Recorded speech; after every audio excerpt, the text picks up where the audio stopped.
I think that one of the greatest challenges we all face is accepting the frames that we are given to make sense of what the world is and then being trapped in those frames. I'm interested in rethinking that can take us to more creative and just ways of living together. I'm Tendayi Achiume, and I'm a legal scholar. Migration as decolonization really tries to shake up the way that we think about borders, the way we think about migration, and the way that we think about who we allow to cross our borders. And most people's sensibilities about who can come into their countries and who cannot is based on the sense that they live in a sovereign nation, they get to decide who comes in and who comes out.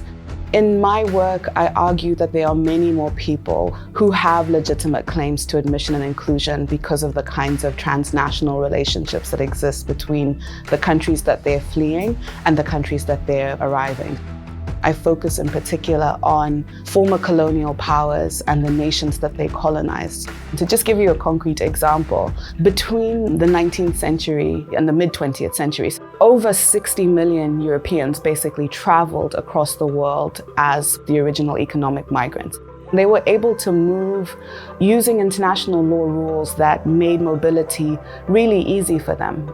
And that mobility was about extracting wealth from the territories that were colonized and funneling it back to the metropole. What you see today is international law defending countries being able to shut down their borders, including and especially the very countries that sent colonial settlers to the rest of the world, in a way that prohibits who can move and does so in fundamentally racialized ways. In my academic work, I'm thinking about borders and the way we need to reframe them. And in my UN work, I was thinking about a whole host of things: emerging digital technologies, the climate crisis, the need for reparations. But in both of those spaces, I had the privilege of being able to think and work on justice across borders, which I think is urgent because of how interconnected we all are, even though we hold different passports, even though we have different citizenships.